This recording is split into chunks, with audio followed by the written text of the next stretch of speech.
Hello, I'm Valentin Rühlmann. I'm in the CGE office and I like to talk to you about FACK today. FACK is the organization I work for as an admin. It's a small and young NGO in the rural part of Eastern Germany. And we started FACK in February of 2021, so nearly 10 months out till now when we're recording this video, and I like to tell you about our way to FACK, how FACK works, and what maybe we've learned on working in a rural area with young people. At first, maybe to learn what FACK is about and to understand why we're doing what we're doing, we have to look at our errors. We err up, like Professor Dr. Harald Lech said. We experienced many things. We tried founded organizations, networks, and so on, and all went well for a short time. And then we crashed, and from crashing we can learn. So maybe it's interesting to have a look at the things we did before. Let's start with the Youth Forum Altenburg. That was a network of young people from, I think, 50 to 60 people that connected to each other and talk about things they were interested in, projects they want to start, and how they want to change their environment. And this forum was very open. Everybody had access to the ideas they worked on were very practical, and it felt like a grassroots movement, and it was a good feeling because everybody was on eye level, and that was good. On the other hand was this whole platform of young people under the monitoring of head organization, like a established local supervisor, and run by older people that maybe have sometimes a problem to understand what young people are up to. So that was the first that included many problems, like the platform has no own legal status, the network has no funding, and in the end, and that maybe was the problem we crashed, is that the young people made decisions about things they want to fund or things they want to do or say, but in the end there always was a possibility that the older ones in the supervising organization can say, no, we want to do that not, and has the last word about it. And that was no good, because young people have to be responsible for what they're doing. If they're not, they don't learn something about it. And that leads me to the second best or worst practice example. It's the youth coffee, Juicy Juice Shop. It's like a youth club we did in Altenburg, like an association. We founded this association in 2017, I think, and here we created an own space for young people where they can do projects or just meet with each other and talk or do parties, and that went very well. That like nearly 500 people came to one party, and it was very cool. This youth coffee has an own budget and an own legal status, so they can sign contracts and so on. That was very good. On the other hand, the whole thing depended on an external funding from a federal funding program. So they had control about the money, but their money was not their own. So you also have not this wide space to make a decision or be creative or use the money for the things you want to. And that was the first problem. And the other was that these formal structures of conservative association, as we have here in Germany, is not what young people need. Because these structures work with delegating responsibility. They work with voting someone that makes for someone that is going to make the decision, and that's not what young people need. Young people need responsibility, like we learned before. They need fast decision, and they need action and emotions, and that's you can't get when you delegate your responsibility. So these form structures were the problem of the youth coffee, and that leads us to the third and last thing, youth power, or in German JugendMacht, from the year 2019. It was a project that we did for I think 4 months with 20 events in it, and there were like DIY events, like non-formal education, like parties, and we tried to connect things where young people don't have to cross their personal borders with things they don't know. So like doing a party and connecting these parties with some kind of non-formal education, so that you educate them, you develop them, you can catch up their interests by something they know and something they want to do. And that was the whole idea, and that went very well. We had many emotional highlights on these party events. We were able to connect these both parts of our life, or our doing, and we had a wide and open network like the youth forum before. But by doing these 20 events, at the end we recognized that these events all were done by the same 4 or 5 people. Like we had a network of 20, 30, 40 people that came to the event and celebrated or participated in non-formal education, but they don't organize it. And we ask ourselves, why is that? Because when all the work is with 4 people, they overpowered, and then there is an end to the project like it was. And because we came to this question, why is that? We did a wider research. And that leads me to the next part about the FACK story, is the FACK DNA. So we have learned from these examples something that maybe we have to include in thinking about a new or a best case organization that works with young people. We've learned that we need direct responsibility, we need direct decisions, we need eye-level communication, we need open access networks, for example. And we also did research. We put our region in a mental laboratory, and look what we can find. And we found out that the number of young people reduced in the past 20 years in our home country, like from nearly 24,000 to 12,000. And that's, I think, is not good for a region. And we asked about 300 young people from Altenburg, where we came from, if they want to stay or want to leave in the future, and 60% said they also want to leave in the future. That's also not good. 1 or 2 important reasons for that were that there's a lack of choice of development and activities that you can find your way in your hometown or your home region, and a lack of participation about decisions that created these home. That leads to the problem of participation. We found that the funds that are for projects from young people are all controlled by people that are not young anymore, that are older organizations and people that maybe have a problem to connect with the interests and the setting of a young society and young people. And also there was no direct way of the local administration to support like grassroots movements, projects or initiatives of young people or people in generally, which maybe is a problem for civil society. And that brings us to the democracy kind of thing. The authoritarian studies of the University of Leipzig found that 15.7% of the young people between 14 and 30 years old in the eastern part of Germany, of the rural area, would support a right-wing authoritarian dictatorship. And I think that's not good. And so you see we have many things and more, as you can see on the presentation, that maybe are connected. And we try to think of what's the connection between all this.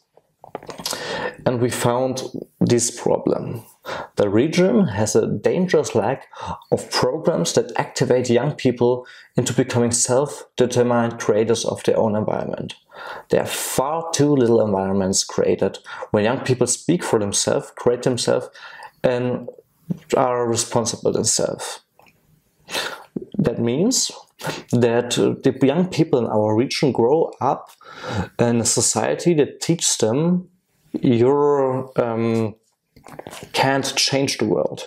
You're not able to do the things, and you have to delegate the responsibility for your environment and your welfare to the people, to other ones, to the administration, to politicians, to companies, and so on. And that it's in a psychology way called attribution. And when they learn that, they behave like it. So you see there's a problem, you feel there is nothing to do in your town, then you say, oh, it's a bad town and I want to leave. And I don't want to spend my whole life here. And on the other way, they may think, or not only young people, people in generally, when there's something bad in my town, then I can make the politicians responsible, the people up there, not myself, but them, and I can argue with them, I can think low of them, but then I will also go and look for the solution by someone strong who comes and promises to solve the problem, who can also, I also can give my ordinary responsibility for the environment. And that's like supporting a right-wing authoritarian dictatorship. And so these problems are, for our understanding, connected, and that's a problem. What would be the opposite, the ideal case?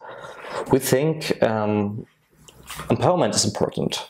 We want young people that they grow their skills, inherit the knowledge and get access to necessary networks and funding to change their environment. We want young people to learn, to reflect about their own aims, their needs and their feelings towards themselves and their environment. And at last, perception, young people understand that they are able to change the world. And that's what we want to do with FACK.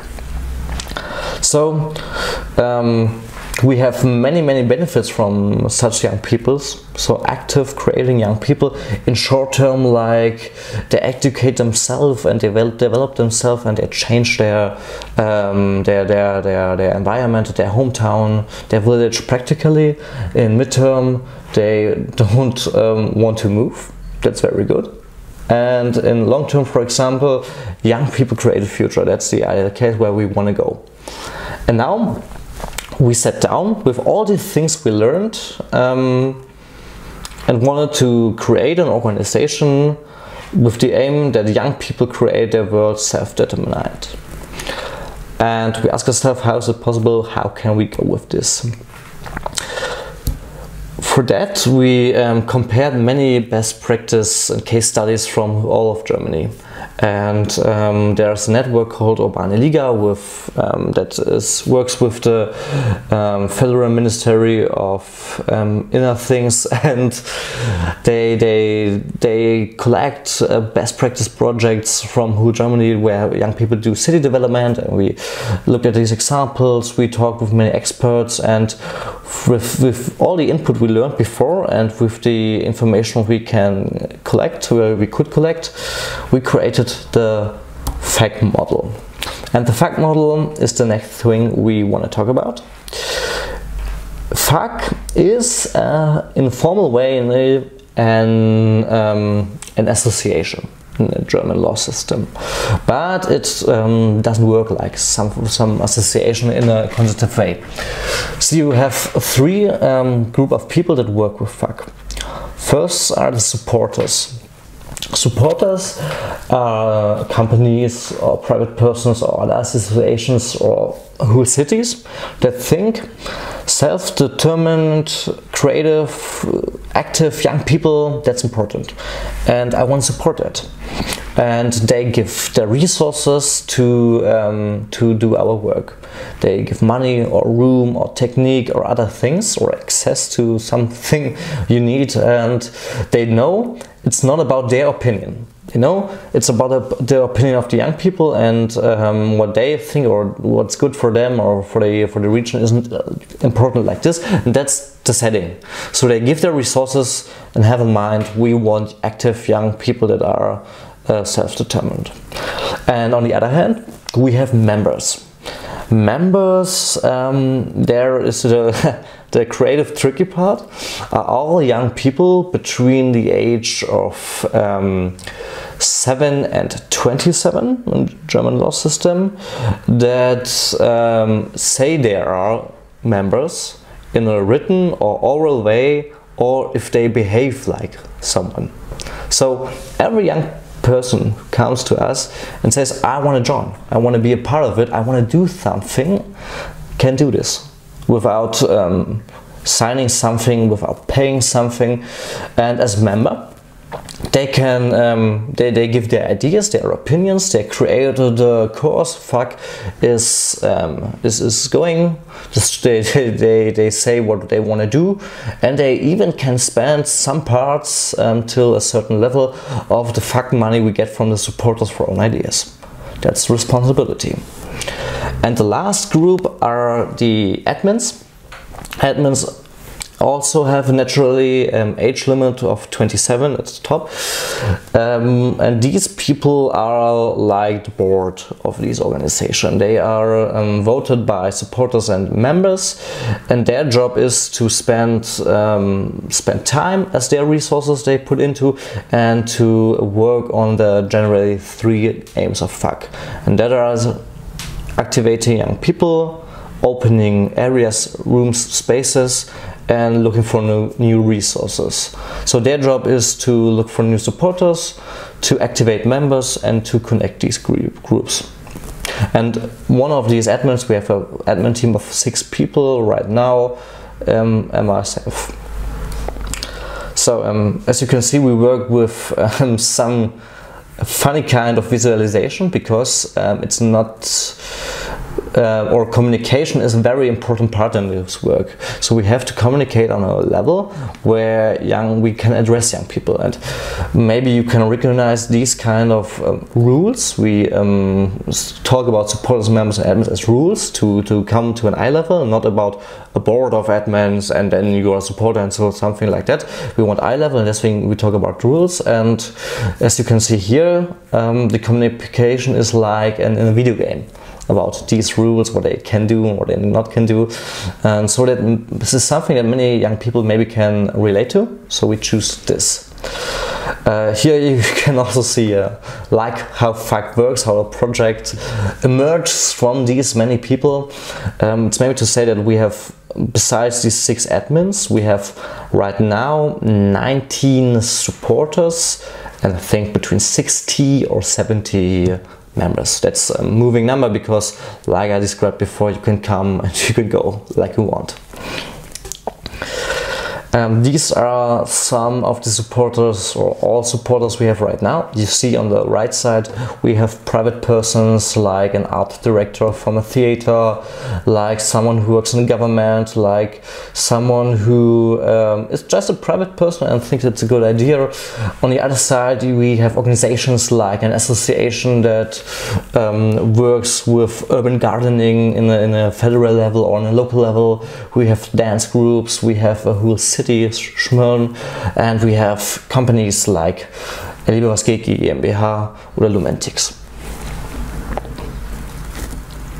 These are the admins right now: Alexander Fischer, Liebke Schricker, Wolfram Rochner, Valentin Rühlmann, myself, Jasmin Klopfer, Nazmi Jomo. We started with 5, and we welcomed Nazmi in the last year, and we are very happy about that he is joining our team right now. And as you can see, 60 members that are very flexible, like I said before, because we don't have something about to say it's a strict model. Like naturally it would be good to say we have 60 members, or we have 80 members, or we have 100 members, because then the numbers are growing and people will think very, very good of us. But that's not the aim. The aim is to create something that young people want to go with. And youth is a very short age, a very intense age, because the change you make in your mind and in your brain, you want to have strong emotions, and things have to go very fast. So many young people don't want to connect them with things they have to be part of in the long term, like long-term associations, like political parties. And so we created these kind of network for members, so that you can come if you're interested, and if your interest ends because the project ends at the end of the month, you go, and then you come back in 2 or 3 or 4 months when there's another thing that interests you. And that's how members work. So we started FACK at last at the 13th of February, if someone wants to say happy birthday in 2 months. And since that we worked a lot on very different projects. We did 40 projects, 5 international travels and visits from young people. But for me personally, the most important number is 82. Because 82 times could 56 different young people create or develop an own idea and put them into a project. So 82 times we had this process of something sees there's a problem in my environment, I think of a solution and I want to create something about it, and I want to do something, I want to act. And that is very good, because I think you wouldn't go well for yourself and for the project if you think of people you can reach out on a basic level. Like to say we have shown 300 people our poster, that's not the thing. You see it in a way of training courses. What we want to do is to train these young people to learn something. In training courses you don't do with 500 people, you do it with 1 person or 2 person or 3 person, and so 82 person that we could give like a training course to activate them is a very good number. And at last we 564 that's the way people joined in events or that were digital or analog, and yeah, they learned that we're existing and it's cool to take part in something. That's maybe the start to like getting to know each other. So what projects did we do in the last year? There was Mach halt, Let's Do It. We get money from the city development strategy project Stadtmensch, 10,000 euro, and they said, here is the money, just go and make it that young people can make own projects, own ideas from it. And that's exactly what we did. We just asked, we make an open voting with 400 young people that voted for their best, for their ideas, for their projects. And maybe important to say to Mach halt is that we also did an open access thing. Like you can send your idea, not with big Robert, what's the word? Antrag?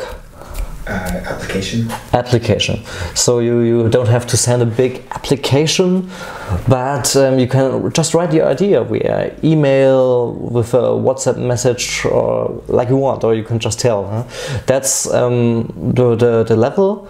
Young person like Leah was 12. This time send an idea. And so that went very well, I think. And here you can see some output like an urban gardening thing, and football goal store where you can rent football goals and go out and play, or the volleyball cup from Mr. Sommer. We did some international stuff, for example, these Come Together theme month with within the Brave New You project with CGE, where I'm right now. We learned a lot of funny things about different cultures and stereotypes between urban and rural young people. We were visited by politicians like the member of the Bundestag, Elisabeth Kaiser, who also is now a supporter of FACK. We are visited by Anne-Kathrin Bohle, who is State Secretary at the local Ministry of Building and Inner Things, and we talked about city development and the room we are aiming at, because room, like we learned before, was a location where you can meet with your friends, is also very important. That's the thing we are lacking right now, but we're working on it. We did projects in school because we want to break these barriers that are there in a social way. Like if you want to reach out for people to do something they don't do, that's a hard task, because like if we would make an city development, for example, if you are an active person, you maybe are interested in the development of the city you're living in, so we make an event about city development, then only the young people would come, or the people in general, that are already active, that are already interested in this. So, but we're aiming at the people that aren't. We're aiming at the people that would not go to such an event. And there is just one way to address these people in a personal way. You have to know them. You have to know them from work, or you have to be friends and say, like you can say, hey, I want to invite you personally to the thing. Can you come? We go together, and on this social level you can catch them. And that is good, because now you can reach people and address them. But on the other hand, you just staying in your bubble and you growing long term. Like you invite a friend and he gets activated in the best case, and he or she invites another friend, and so on and so on. You growing in a very, very, very long term, very, very slow. So that this is naturally happening, or you try to go out and go into bubbles you're not in, like young people from the 5th grade of a school in Altenburg, where we get, and with also very, very many migrant children that or their families came as refugees, and we here in Germany in the last years, and we worked with them. We within 4 days we created with them an idea. They want to do a bubble tea and dinner shop in Altenburg, and within 4 days they had one. And they made the planning. They said how it has to look like, what we need on materials. They, like you can see, built it themselves. That was very cool. And we want to do more such things in the upcoming year. So we also did some visits in education travels in Frankfurt am Main or in Berlin, where we just took young people and make like a team building activity there, and educated ourselves by going to cool places. So that's what we did, and what we are up to now is to work on the thing I said before we like. A room, a place, castle, a residence for young people in the city that is open, where they can create their ideas, where they can meet each other and be with themselves, with not the supervision of an older person. And we had the idea to create such a room with partners, because we have a company that wants to make a makerspace. We have an association that does dancing, a dance teacher. We have an association that does urban gardening, and with this team we want to create this room. We are writing a concept right now. For this concept we also wanted to know, what are young people thinking about, what are their ideas, what they want to be in this room. And for this we did an online survey. But here we have also the problem that this survey is only done by young people that you can send a link to, and that is wide, but arranged with an end.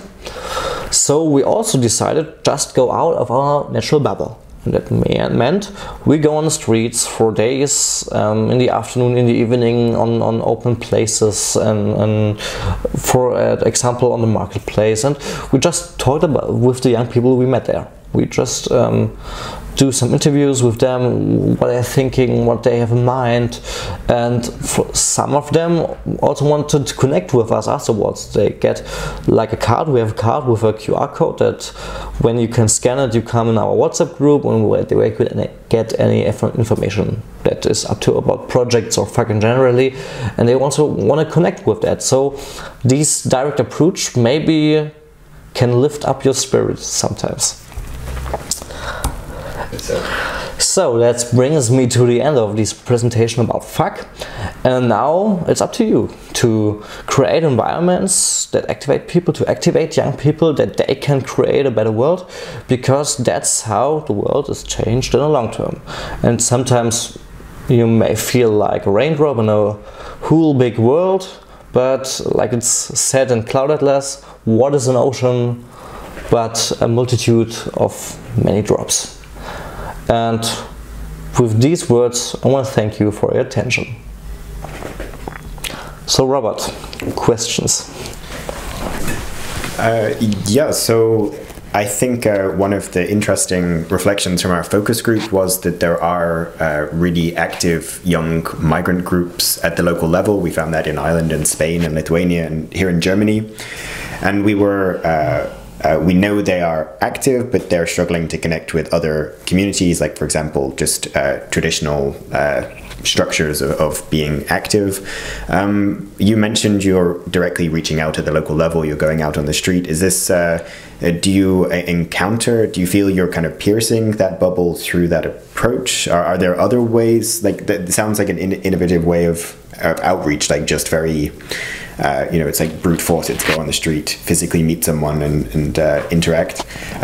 Has there been any, has that worked to engage with young migrants, and has there been any other approach or opportunity that you've had to engage specifically with that group? And then as a follow-on, out of your like 83 projects, has there been you've mentioned the donor shop idea. I imagine that was young migrants perhaps, and or at least people with an element of their background being from a different culture. But are there any examples of young migrants launching an initiative through FACK, and did you have any learning from that? So, yeah.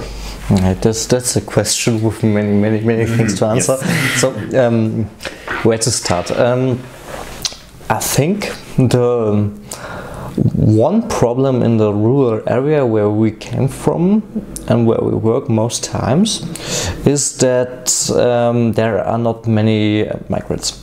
There are not many migrants, and most of these migrants are not. There are like professional migrants that are professionals in their job or what they're doing, and they have an own network. The most migrants we have in the rural area are refugees that came 2, 3, 4, 5 years ago. And my feeling is that they are connected with each other very good, and in their bubbles they have, because they, I think like I learned that these bubbles are are like national bubbles, like the Afghan people speak with Afghan people and so on. But we have a very big problem that these bubbles are, like you said, not connected to civil society. Like, and I think this problem has many roots, and one of this is that integration is also a job of mostly also a job of the people that were living here since many years, because everybody says, for example, refugees have to be integrated, they have to integrate in our society, but whose job is it? It's not the job of the government. It's the job of the government to do to make a setting for this, to make funding for this, but it's your job to go to your neighbor and ask, hey, want to come to my barbecue, want to come to my church group or something like that. That's your job. And there maybe this activation thing also comes into action, because when older people, younger people in Germany haven't learned that it's their job to integrate, it's their job to do something, then they don't do, and they just swoop up their responsibility. But how to solve this problem is also very hard. With our action out going to out on the street and to talk to migrants, for example, I can't think of a case where I could say that's the best practice, that went very well. I think it's also very individual, and you have to spend time. And maybe one of the best cases I can imagine is our admin Nazmi. Nazmi came as a refugee 5 years ago, I think. I have to ask him. He gets to school here, and now he's learning to be a mechanic. He lives in Leipzig, he works in Altenburg, and he works with us. And formerly he was a member, and we asked him, Nazmi, you're connected, you're in a good mind, you are fun, do you want to join? And now he's working with us, and Nazmi knows people, and he knows other people, and so with Nazmi we can reach them, and I think that's kind of the way it will go, to reach out, to identify important stakeholders in communities in general, for example also in migrant communities, and get them in your boat and then go to the people they know. And let me say one last thing to this question is also this activation thing. When people from bubbles are activated, when people from different bubbles don't go out and do something, they stay in their bubble. And then you have many different bubbles that also firstly do nothing and also don't get in contact with each other, because when you do something, when you're interested in changing your environment, you come to the point where you feel that, or where we realize that's not only your environment, that's the environment of many people, and then you get in touch with them, you talk with them, you try to find compromises. You have to feel with and live with each other. So activation of people supports the connection of people, and then we can integrate, we can connect between civil society and in a rural area, for example, and migrant bubbles from an urban area. And I think that's maybe the course we have to set our sails to.